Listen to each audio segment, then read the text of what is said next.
Good morning, ladies and gentlemen. Good morning to those of you here in the Fourth Estate restaurant, and good morning to those of you joining us live stream. My name is Paul Laudicina. I am the chairman of the Global Business Policy Council of A.T. Kearney, which produces the Fdi Confidence Index that we're here to discuss.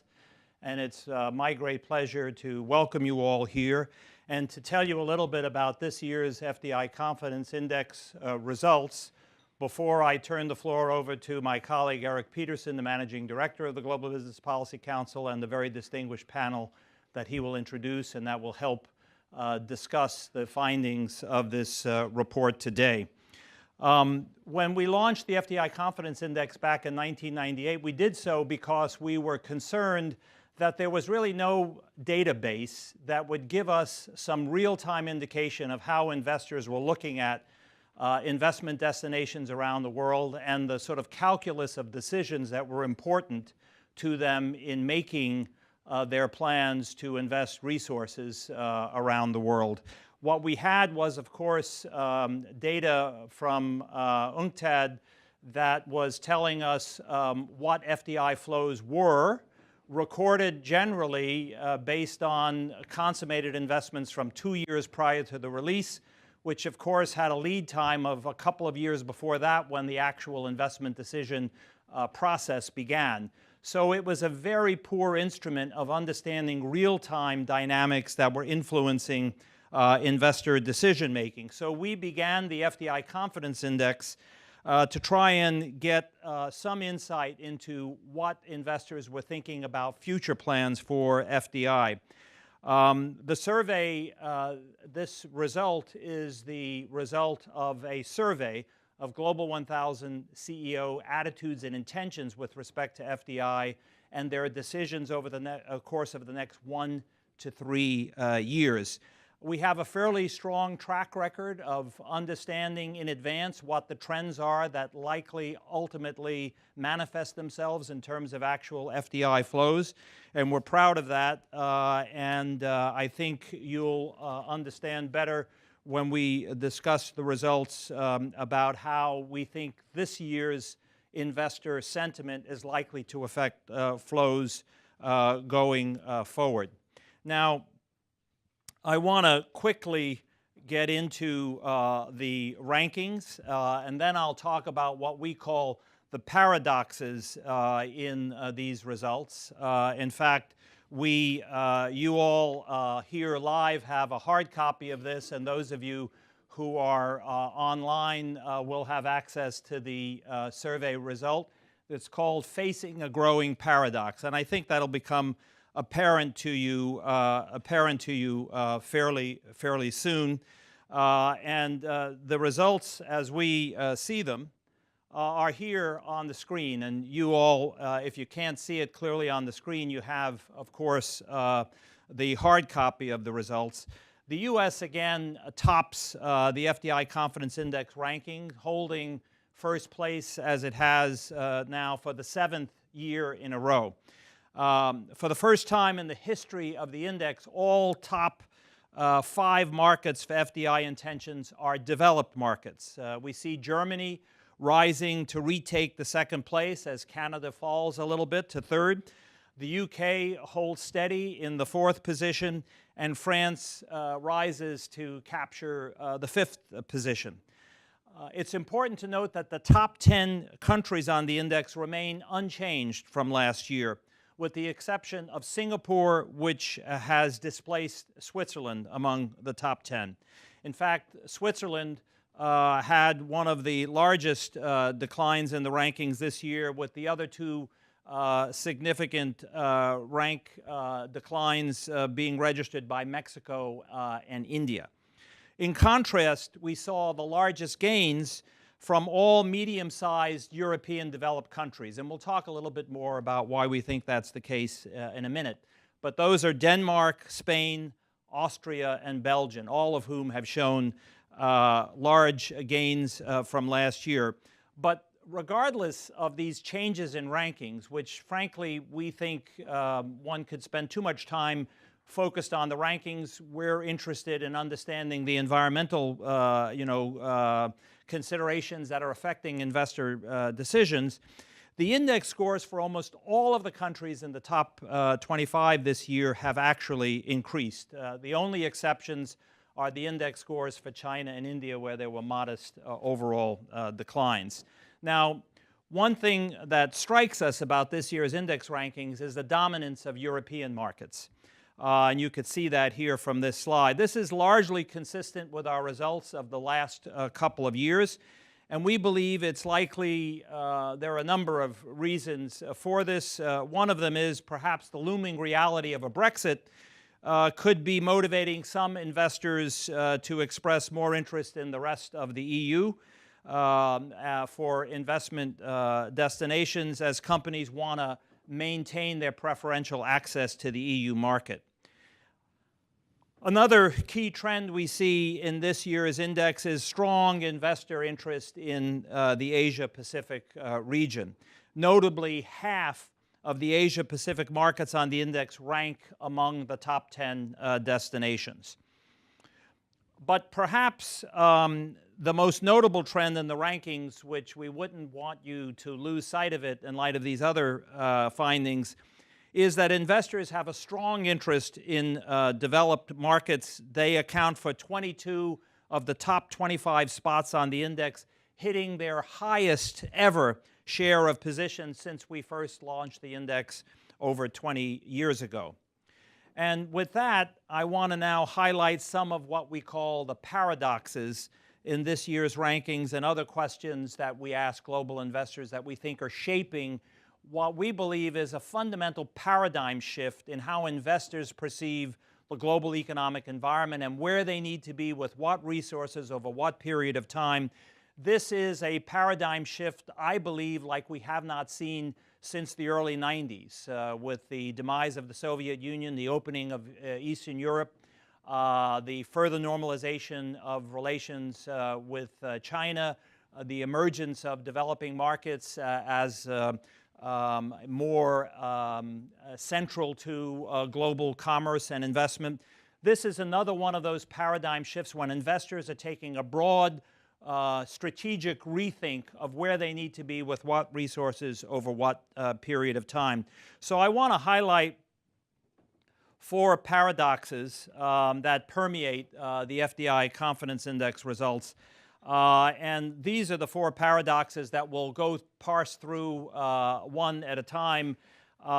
Developed markets dominate the index even though investors perceive rising risks in these markets. Paradox 1. Secondly, that investors continue to prioritize FDI and forecast that they're going to increase FDI commitments, but recorded levels of FDI have continued to weaken over the course of the last couple of years. The third paradox is, amid this kind of decelerating global economic growth, there is investor optimism about the global economy, and that remains strong, but it is waning somewhat. And then fourthly, in an era of heightened nationalism, the forces making the most waves are in fact not at the national level. So let's go through these one at a time. Now, as has been the case in recent years, investors are looking importantly at governance and regulatory factors when making their investment decisions. And that, of course, helps to explain, we believe, why developed markets continue to dominate the rankings. Even the only non-governance factor you could see here in this list of factors influencing investment decisions among the top 5 factors are technological innovation and innovation capabilities, which again, of course, tend to favor many developed markets over their emerging market counterparts. But investors see what we think is striking political, economic, and regulatory risks in these same markets that they say are their principal focus for FDI. Notably, they perceive these risks as more likely to manifest themselves in developed markets than in emerging markets, which is fundamentally different from what we saw years ago. Years ago, most investors took for granted that developed markets would provide stable political and macroeconomic opportunities, and were worried about those dynamics in developing markets. Now we see that they're worried about those dynamics in developed markets, and the paradox of high investment confidence in markets that are perceived to have growing risks is apparent.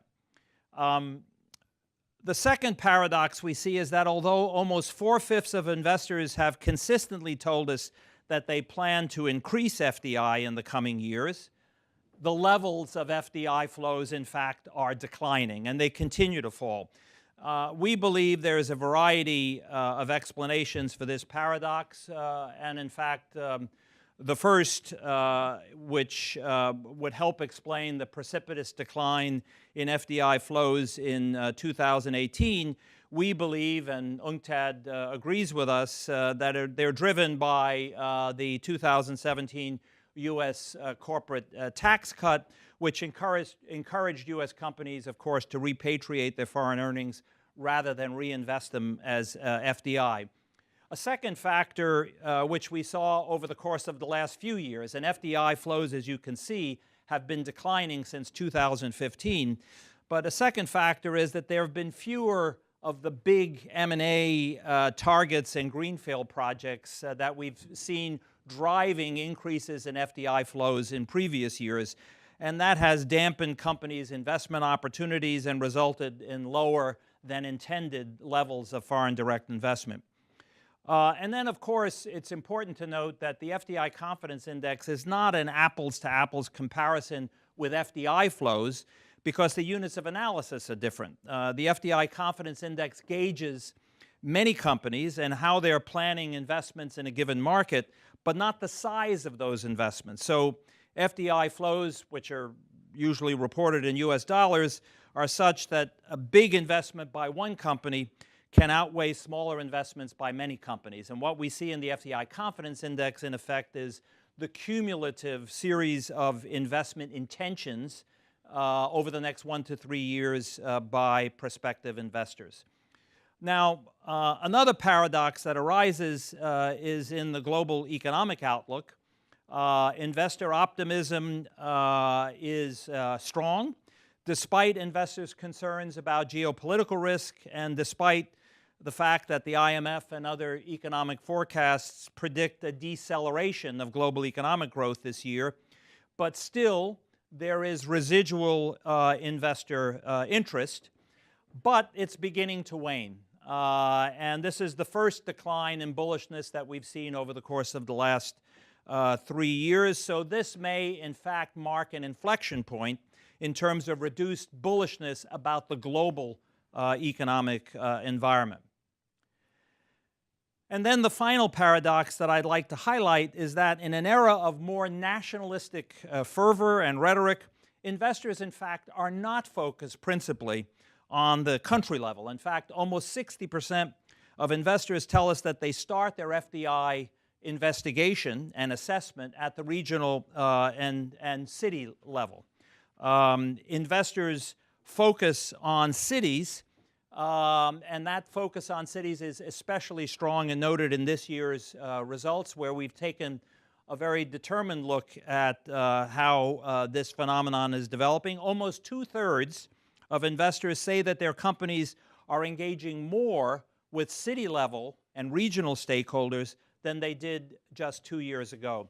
And we believe that this result is consistent with a number of other pieces of intellectual capital that we have released in the recent past, most especially one that we call the Age of Multi Localism. This period is characterized by a preference for all things local. Here you see communities, industries, products, cultures, customs being close to the end user of a given product, to the consumer.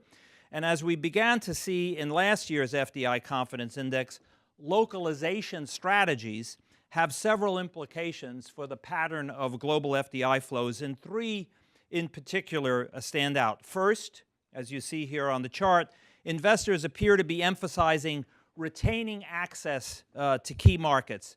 And this, parenthetically, may be part of the reason that the United States and the United Kingdom continue to rank so highly in the index. Having access to those markets, irrespective of whether or not those markets are in fact more connected or less connected to the global economy, is paramount, given the importance of the size of the US market, and of course the UK is the second largest market in the European community. Second, beyond the largest, the most obvious markets for FDI, there is little agreement among investors across regions and sectors about the top markets for FDI. So there's a lot of divergent prioritization of markets, and I think that's consistent with what I had stated earlier, and that is this sort of broad reassessment of the whole global economic environment of the kind that we see only coming up every generation or so. And there are a variety of different emerging markets that rank highly as investment destinations, even though they don't appear among the top 25. This implies the use of multi-local strategies, we believe, to adapt to localizing pressures.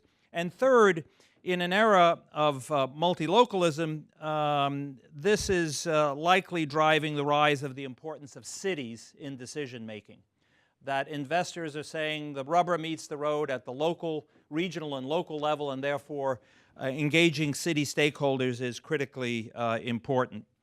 So with that very quick overview of the results that you have in your hands, I want to turn the mic over to my colleague, Eric Peterson, the Managing Director of the Global Business Policy Council that's responsible for this study, and for Eric in turn to introduce our distinguished panel that we're so delighted to have with us today to help us peel back some of the layers of these results and engage you after the panel discussion in a Q&A, answer any questions that you might have. Eric? Thank you, Paul. Yeah. Why don't we all go up on the panel now?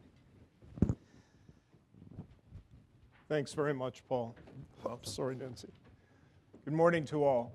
As Paul said, I'm Eric Peterson. I'm the Managing Director of the Global Business Policy Council. This is a think tank within A.T. Kearney that Paul founded in 1992. It was Paul who he conceived and created the Foreign Direct Investment Confidence Index in 1998. That is emblematic of his many significant contributions to not only to the Gbpc, but to A.T. Kearney over the years. I should also add that he's the former CEO of the firm, and we're delighted to have him back now as chairman. A couple words about the Gbpc. The Foreign Direct Investment Confidence Index is one of 5 major publications, research products that we issue every year. On top of that, we do a number of occasional papers. Paul mentioned the multi-localism work that we had done. That's a representative sample of the work that we do above and beyond the serial publications that we issue every single year. On top of that, we host significant gatherings of business leaders across the world. Our marquee event is the CEO Retreat, and we have a number of others. I was mentioning prior to the onset of the event that we're very proud to have done work on scenario planning with Oxford University. We've held a program for the past 9 years. So we have a very active think tank. Like the countries that Paul described in the latest iteration of FDICI, we ourselves, the Gbpc, are ranked. We're number 3 in the world. I'm delighted to report to you. We still have a little work to do, but we've been clawing our way up year by year. So it falls on me this morning to introduce our highly capable group of external analysts who will add perspective and dimension to the results that Paul has just outlined for you. And we're very grateful to all 3 of these individuals for joining us here this morning. Let's start with, to my immediate left is Nancy Mcclaren, who's President and CEO of the Organization for International Investment.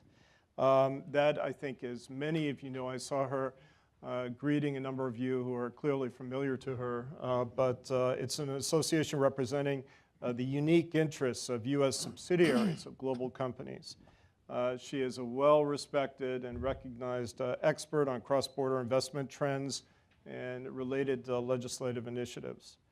To her left is Bill Reinsch, who holds the Scholl Chair in International Business at the Center for Strategic and International Studies. Bill is also a senior advisor at Kelly Dry and Warren LLP. And we were also talking about this before we kicked off here, but Bill is a part of a wonderful thing, a podcast called The Trade Guys with Scott Miller. They are just extraordinary. So if you're a fan of podcasts, please tune in that. It's not only informative, but it's a whole lot of fun. And then Paul Appreciate mentioned the commercial. Thank you. Paul mentioned that every year as part of this FDI-CI effort, we throw the spotlight on an interesting dimension that we think is affecting the volumes and directions of direct investment. And this year, as he outlined, we have some very interesting results looking at the role of cities. And in that regard, we're very grateful to welcome Tracy Gabriel, who is a nationally recognized urban planner and city builder. She's currently president and executive director of the Crystal City Business Improvement District. And then, of course, we will look at the long and deep experience of colleague Paul Laudicina, who has been watching carefully the Foreign Direct Investment Confidence Index since inception, and no doubt will benefit greatly from whatever insight he cares to add. So here's the game plan. I'd like to ask our panelists a few questions that we've developed in advance. You can listen to their responses. And as you're listening to them, we're going to try to keep it to 7 minutes each. I'll do my very best because they're very deep waters. But 7 minutes each. And as we're going through this, I'd like to invite you in the audience to be thinking about comments, feedback, questions, interventions, et cetera, and we'll devote our remaining time to covering those. On top of that, if all systems are go, as I think they are, we should be able to get written questions from viewers who are joining us through the live stream. So that is also an option for those of you watching us from computer or some other screen right now. So with that by way of precursor, Nancy, could we begin? Absolutely. All right, I'll turn to you first. And first, as Paul mentioned, the US is topping our FDI-CI for the 7th year in a row this year. And what, in your view, are the domestic and global drivers of this sustained significant performance of the US in our index? Thank you, Eric, and thank you, Paul. Really appreciate being invited to be a part of this panel this morning. So I've been doing foreign direct investment issues now for close to 30 years. Our organization, as you mentioned, is an association of international companies in the United States and are among the largest, right? The average company in our membership employs about 12,000 people in the United States. And I think it's important, and I see a couple of them here, BASF, Tata, appreciate them being here. I think it's important when we talk about the FDI Confidence Index that we may be level set with why we need to care about any of this.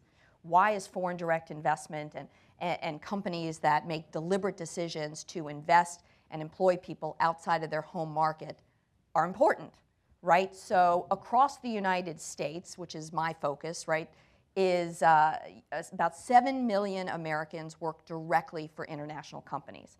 And these are good jobs. They pay about 26% on average higher than the private sector average. And they are really important to the US manufacturing sector. About 1 in 5 of all US manufacturing jobs are at international companies. And get this is a statistic that I really love. Over the last 5 years, 62% of all new US manufacturing job growth is at international companies. So any sort of US manufacturing renaissance is going to be very closely linked to our ability to attract more foreign direct investment. And there also is a lot of R&D that's being done in the United States by American scientists and engineers at international companies. About 16% of all R&D is at international companies, about $60 billion a year. So it's a large portion. And then finally, the Americans that work at international companies produce here not just for the US market, but for consumers around the world. So about 25% of all of our exports are produced at international companies. And I see this every day from our members that are doing things here, not just for US consumers. I was at a facility last year, L'Oreal in Arkansas, that has the largest makeup manufacturing facility in the world in Arkansas. And so they're serving consumers around the world. So I think we really need to level set and understand what's at stake in terms of being competitive for foreign direct investment. And it's not just about the economic jobs and those statistics, it's also about they're investing in communities. I was at an event last week, Samsung Solve for Tomorrow, where Samsung in the US is giving a lot of money to high schoolers and middle schoolers for fantastic innovation that they're doing. So there is a lot at stake here. I'm going to talk just quickly about taxes. So I saw that tax was the number one, and certainly we focus a lot on tax. The 2017 Tax Cut and Jobs Act definitely had an impact on foreign direct investment. But what I'm watching, 4 things that I'm watching in the tax space that I think we need to focus on.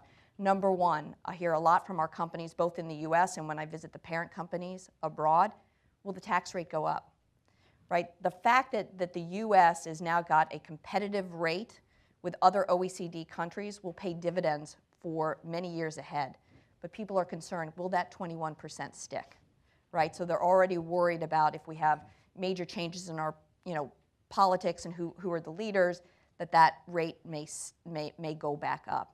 Number two, what is going to happen in the international tax space, right? So we had a number of very large base broadeners, but those may get even worse as the Congress looks for pay-fors. So maybe not another big tax bill, but there are some international provisions in the tax package that Congress has some dials now that they could dial up if they want pay-fors. So I'm watching for that as well. Number three is what happens at the state level. So, at the federal level, because the rate dropped so low to 21%, our companies were able to weather the base broadeners. But at the state level, if they conform to those base broadeners and the rate doesn't go down and they're in multiple states, they're going to have a bigger impact than they may think of just when thinking about tax reform at the federal level. And then finally, I'm seeing some unilateralism happening in the tax space. A little tit for tat, certainly between the US and Europe, on how they treat subsidiaries, extraterritorial tax grabs, and for lack of a better word, sort of protectionism in the tax space. So those are the 4 things that I'm looking for that could affect both foreign direct investment here as well as globally. That 4th point is a good segue to my next question. We heard from Paul about how the respondents to this survey, the jury was out with respect to developed markets altogether, US, Europe, and elsewhere. Right. And so the question is, do the companies that you represent share the view that if so, how is that affecting their investment plans? Yeah, no, I definitely think that we're seeing that with our companies as well. But what I can tell you is that a hot economy is going to trump some of those risks as well, right? So those risks right now are somewhat theoretical, right? The Chinese tariffs have been in place about 13 months. There are other things that are hanging in the balance. But what kind of the bird in the hand is that our economy, the US, is hot with a 3% growth each year. It gives the president room to run on trade policies, things that might scare off some foreign companies into the United States. And Americans are more positive right now about their own personal financial future than they have been in 16 years. According to a Gallup poll, a recent Gallup poll, 69% of Americans believe that they're going to be better off financially a year from now than they are now. So our economy is hot, and certainly that is driving continued interest in the United States. But there is a lot of trade uncertainty, right? And we're seeing our companies hit the pause button. We do a CFO survey of our membership, and last November, only 4% of them thought that the US economy and environment for foreign direct investment was getting better. So there definitely is some of that very same concern within our members. And we've seen our companies pause. But the reason FDI is still strong in the United States is due to our current customers. So I think according to UNCTAD, about 70% of foreign direct investment comes from your current customers, and the US has a lot of current customers. So we see our members reinvesting back into their operations here in the United States, if not necessarily bringing tons of new money in, at least historic levels that we saw in 2016. That current customer base is an important one for our policymakers to think about. Last question. Yes. More generally, this phenomenon of economic nationalism. What's your take? I mean, I'm not talking specifically about the U.S. You may care too, but you know, what we're seeing is more by way of nationalism, political nationalism, translating into mercantilism in some areas. Yeah. What's your take on Yeah, all it's this? definitely not just in the U.S. You know, we've seen in the UK, in France, other European countries. We are seeing it here. And, you know, we're seeing it have an impact on how companies generally view the markets in which they're thinking of operating in. But an investment is a decades-long decision. It's not going to necessarily be decided by the political whims of today, right? So, you know, there are a variety of things, multifaceted objectives when thinking about an investment, and it's driven by the consumer base, the market strength, the company's own financial obligations, as well as industry analysis. So certainly policy and economic nationalism factor in, but it's not the only thing. I will, just a final point, because we'll move on, I'm sure I've gone over my 7 minutes, is that global companies want to be in countries and states that are globally connected. Right? I was at a CFO event that we did last week, and we had one of our members who served their global market from the US, but it was part of a global supply chain, right? So they have now moved that completely out of the United States so that they can serve the rest of the world from another location. And so what economic nationalism does, especially for the large companies that have these global supply chains, is that it actually we can see it drive investment out of a certain country. And that's what we're hearing from our members. It's not the 1980s. Companies have more of an opportunity to invest around the world than they ever have before. And so economic nationalism is not going to drive that sort of localization that we might have seen in the early 80s. Interesting. Thank you. Thank you you. very much. Bill, if we could tap your considerable expertise here.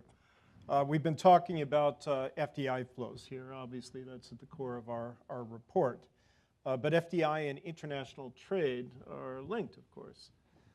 So how are the recent developments in the global trade environment, not that there's much going on at the moment, right? Such as new tariffs or the threat of tariffs, is this timely or what, affecting global foreign direct investment flows? Yeah, Eric, this is a good week to have this conversation, I guess. I think the key word in the trade business, which spills over, is uncertainty. We have a president who thinks uncertainty is a good thing because he thinks it gives him leverage in negotiations. That may or may not be correct, but it is proved not to be a good thing for business because the normal reaction to uncertainty is you wait. And there's a lot of things that don't happen because people are waiting to see what's going to happen. I think the other element here has been, here's a president who's very interested in trade policy. He's not interested in every policy, as you might know. Ask him about housing policy and, you know, eyes glaze over. But if you ask him about trade policy, he's been deeply interested in it for more than 30 years, and his views really haven't changed the entire time. And he has really become his own U.S. trade representative, as we saw this past week. And the result is that a doctrine of uncertainty really has become U.S. policy. The other element of U.S. policy, which is not articulated by everybody, but you can see it particularly in the way they approached the USMCA agreement, is this is an administration that does not want Americans to invest overseas. They want Americans to invest in America. And the consistent message to American companies has been, stay here or come back. If you look at the provisions of the USMCA, you can see several. The auto rules is the classic. The treatment of the investor-state dispute settlement section is another example, where they are trying to do things to encourage Americans to build more manufacturing and do more job creation onshore, and to make it at the same time riskier to go offshore.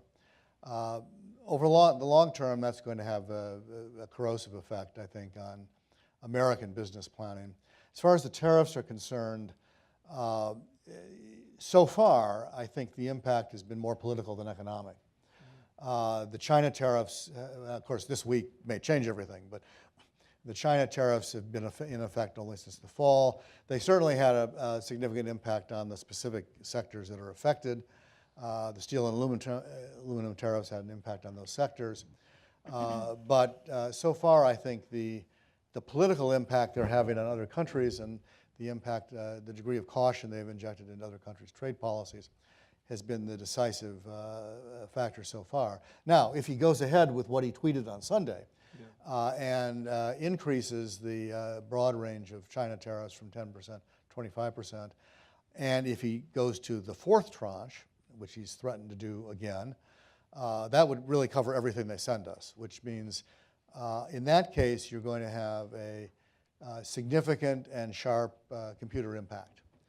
They were careful in the beginning, including with steel and aluminum, which are not retail products, and they were careful in the beginning to avoid retail products, which is kind of the reverse of what normally happens. If you're pursuing protection, usually you keep tariffs on parts and components low, so you help your manufacturers, and you have high tariffs on the end product to keep the competition out.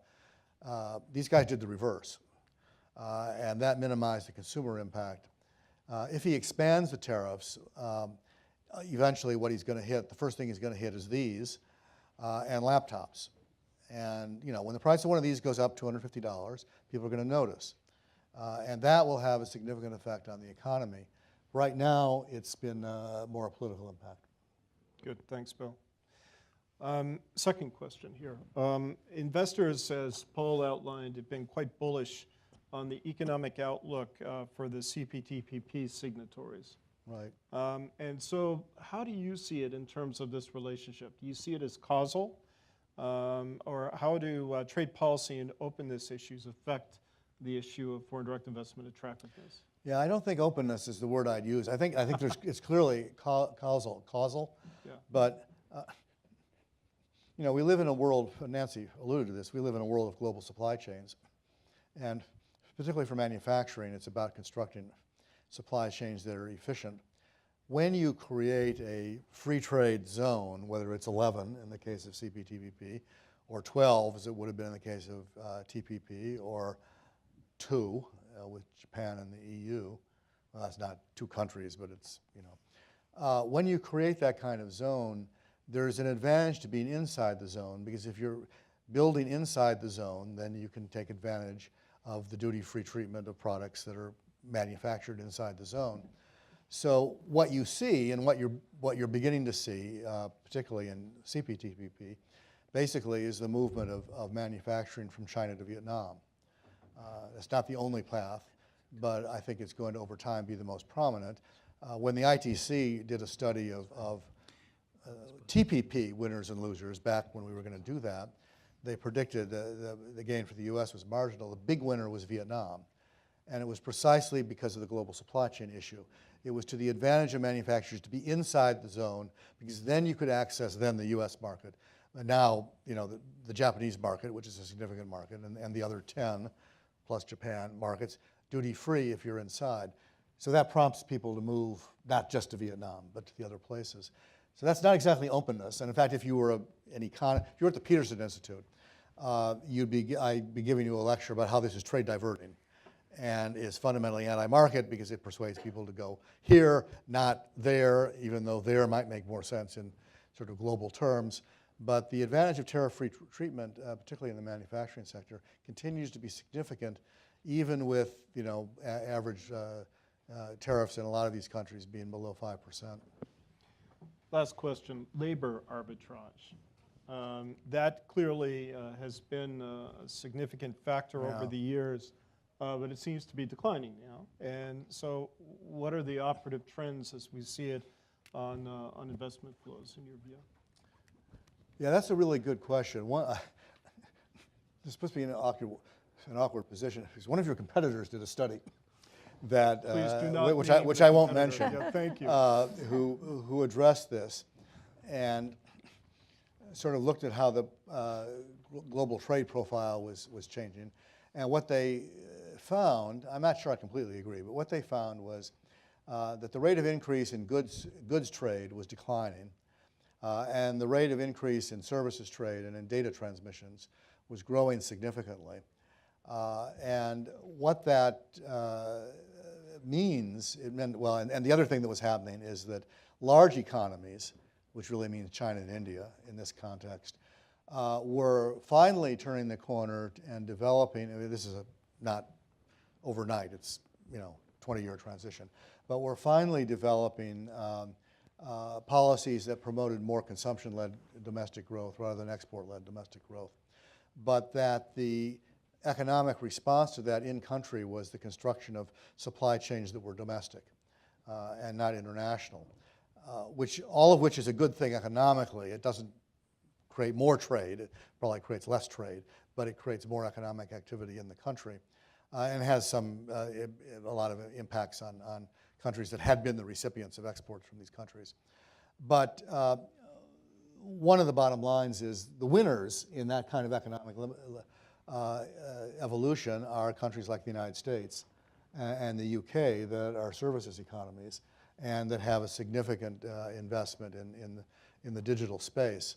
And as that happens, the relevance of labor costs declines because it's not, there aren't as many workers to begin with in those sectors, and the labor intensity of those sectors is less. So that labor arbitrage becomes less of an issue, labor cost becomes less an issue, and the countries, I think, that have the infrastructure built in already, and the next race will be 5G, which will make an enormous difference in this, I think we'll have an edge going forward. Thanks, Bill. Let's turn to Tracy right now. Tracy, thank you very much for being with us. You come at things from a different perspective, obviously, at city development, and we were fascinated by the results that come out, if you look in greater detail at the report, about attitudes towards cities that we had from our CEOs across the world. But when we think about your angle of attack on the whole issue of investment at city level, what are the issues that surface for you? Great. Well, I just want to say thank you, Eric and Paul, for inviting me to join this panel. Clearly, I think a very different perspective, one from a city standpoint. I approach this not as an analyst, as a practitioner of economic development, and specifically working in the New York City and DC markets in depth in that. And my role has more been about setting the table for investment by building great cities that people want to invest in, live in, work in. And I want to share with you that my point of reference, I think you'll hear me reference this throughout my comments, is really surrounds Amazon's choice for their Amazon H2Q campus. And really there, I'm the manager or the president of the Downtown Management Association for Crystal City and National Landing, which is the area that won the deal. And we competed against 237 other locations, most of which were cities. And it doesn't really surprise me that cities are where the investments are going, because what we're seeing more and more is that companies are following the talent, and the talent wants to be in cities. So, yeah. Great. Congratulations, by the way. Thank you. Our results in the FDICI show that almost 60% of investors say that their companies place more emphasis on cities as a basis of selecting FDI destinations than they did just 2 years ago. Really, really quite remarkable. So how do you see companies assessing or thinking about cities like the Amazon experience, among others? I thought, yeah, I think that 60% was a phenomenal statistic. I thought it was interesting that even more, I think it was even higher prevalence amongst investors that are focused on tech and innovation, which plays out, I think, in what we're seeing in cities as well. I think it is really informative, actually, to look at the Amazon example as a case study, a model for in a knowledge economy, what businesses are looking for. And specifically, you probably heard that their main focus was talent. You know, that is why, and that was one of the top 4 factors on the confidence index that was indicated. In addition, I would say that looking at their RFP is actually really instructive in terms of a blueprint for what companies are looking for. And it's no surprise, yes, a skilled and technical workforce, you know, access to global markets, great transportation infrastructure, and specifically public transportation infrastructure. I think, you know, a high quality, urban, sustainable place. I think ultimately people are looking for, in the example of Amazon, not just where the company could thrive, but where their employees would thrive and be attracted to be. So I think that that's important. Of course, as a baseline, good governance, a great tax structure, strong incentives, those are baseline. But I think the added things is really around, you know, talent and infrastructure and building a great place. Well, you preempted me in my last question there. I was going to ask what are the kind of the attributes that attract good foreign direct investment. I think you've covered a pretty significant list, but would you like to add anything more to that? I think if you're asking like what cities are doing to attract, yeah. I think, like I said, there's that baseline that of, you know, good governance, good policy, strong incentive structure. I think one of the areas I think is interesting that seeing as a focus both in New York and the Washington, D.C. area is using education as a premise for economic development, specifically, you know, the Cornell Technion campus in New York and the applied science effort there, and then here with the Virginia Tech Innovation Campus and the other tech investments.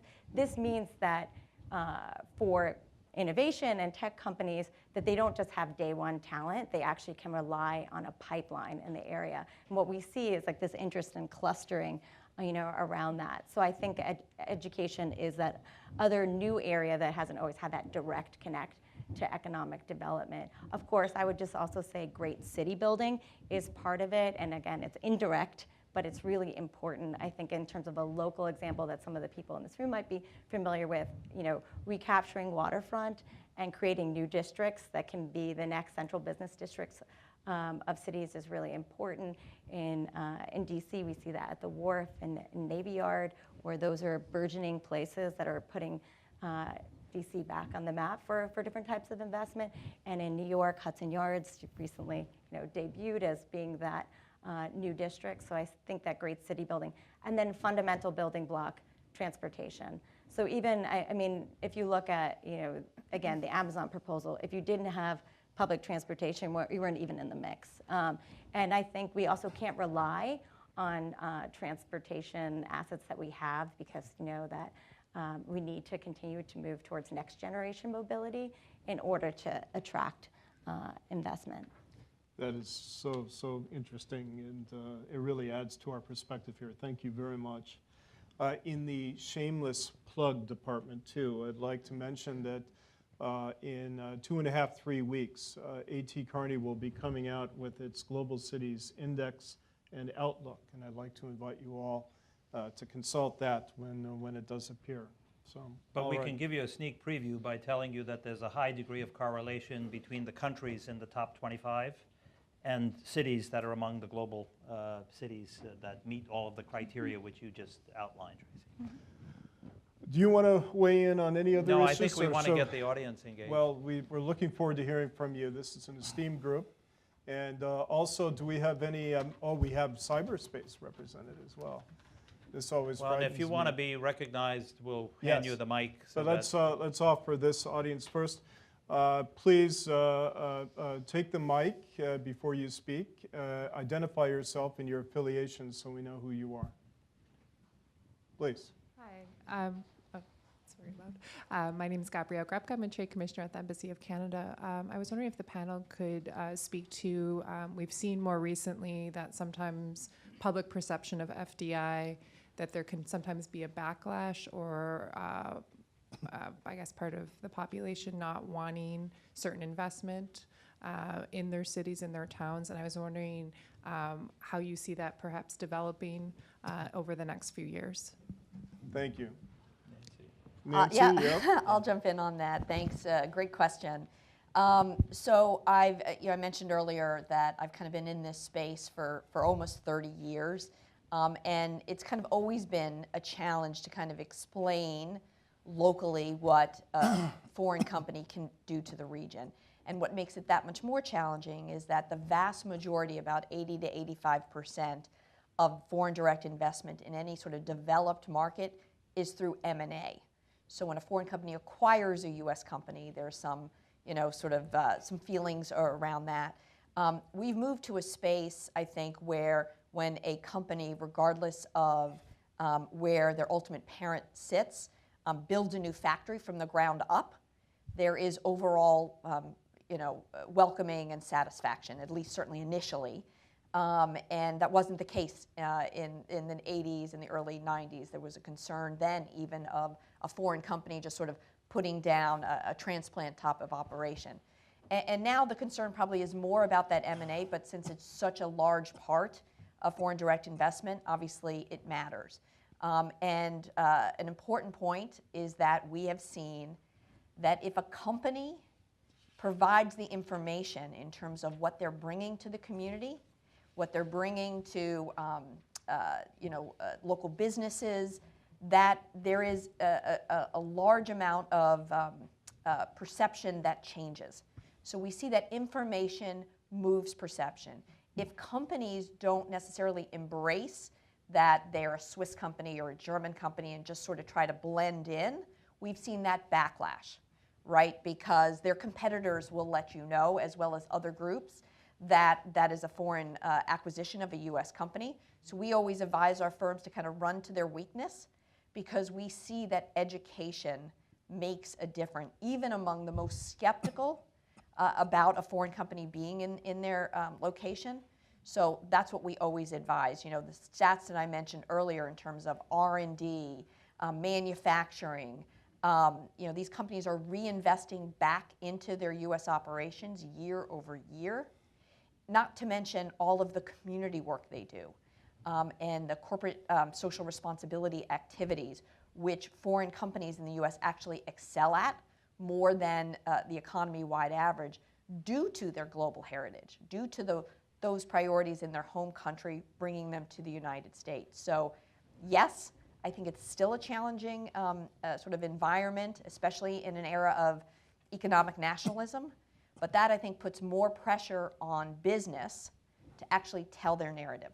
Because we've seen once they tell it, that it actually matters and makes a difference. Yeah, and if I could just add to that, our research on views from the C-suite, where we interview CEOs and ask them about issues that are important to them, one of the things that comes through very clearly is the growing importance of how socially responsible the enterprise is, how invested in the community they are.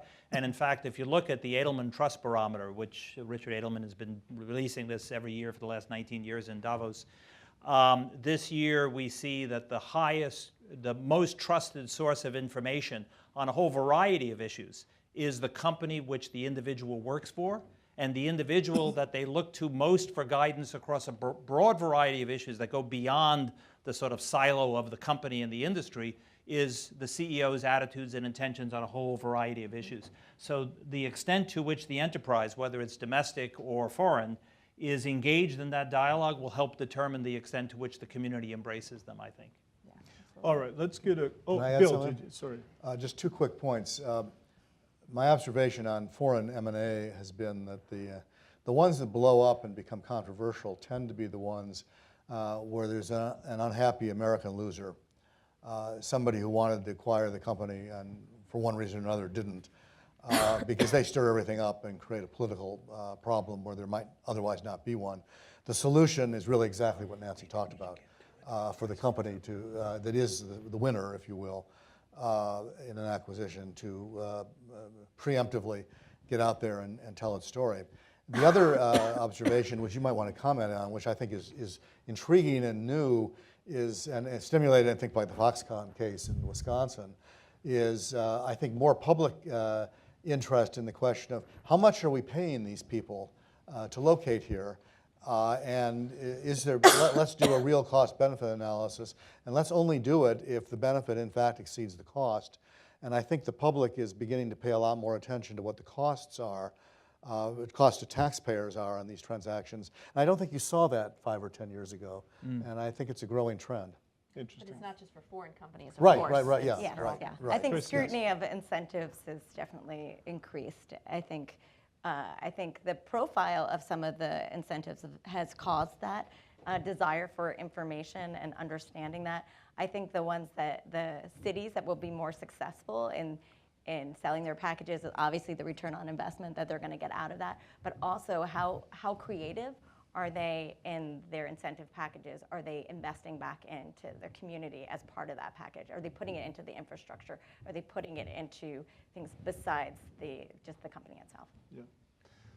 My time management skills have not been established here this morning. So let's try to get 2 or 3 questions, comments on the table here, and then I'll move into the cyberspace. Please. Good morning, Donna Chandler, Global Finance Magazine. We want to understand what drove the fact that of the 70+ countries that were included in the survey, all of them saw increases in their scores. We found that fact fascinating. And it was an upward trend that was unseen in the 20-year history of the index. So we're trying to understand what drove that. Good. Let's get a couple questions on the table, please. Thank you. We have one in the front here, please, if you wait for the microphone. Abhishek Saurav, economist, World Bank. 2 questions. Number 1, is this data publicly available? We'd like to explore more. And the reason for that would be to be able to better appreciate the differences between the global south and the global north, as in where do these investments originate from? Because there's a growing body of research that indicates that these 2 types of investments are different in how they target markets, how they target efficiency-seeking intentions, natural resources, and such. So I think it would be valuable insight to be able to distinguish these. The other thing is a comment on the agglomeration, the city side of things. So agglomeration economics tells us that like-minded firms want to locate alongside like-minded firms because of a variety of horizontal and vertical spillovers. So there's an arc of history in agglomeration economies. It started from the early industrial revolution, where because of space constraints and how cities were organized, firms used to move to those centers of concentrated economic activity, right? And then there was this backlash against that because it has its negative spillovers. And then that led to firms delocating from the center. So do you think this is a revisiting of the past? That is, this again is a second generation of backlash of firms trying to locate closer to each other. And what do we do about the negative spillovers about to come in the future? Thank you. I'd like to ask for brief responses to those 3 questions. Paul, I know you wanted to kick off. On the first question, why are the scores up generally across all countries? And I think the answer is implicit in one of the results that I talked about, and that is that business leaders are taking a fresh look at the whole global environment. So much has changed technologically, macroeconomically, geopolitically, that investors are in this pause period of saying, let me step back, let me reassess my global supply chain. What are the challenges and risks associated with it? What are the new opportunities in certain markets? How does technology play in all of this? And that means that we have the opportunity, and those of you that are promoters this is an extraordinarily important sort of inflection point to rethink and relook at all markets. And the heightened score means investors have raised their periscopes, and they're looking more generally at the whole global environment to determine where they want to be. All right, on the other 2 points that were raised, north-south, and I got nothing. On the agglomeration question, I think actually your index indicated 3 factors for cities I thought kind of tended towards agglomeration and large-scale cities. In fact, that was economic performance, labor considerations, size of market.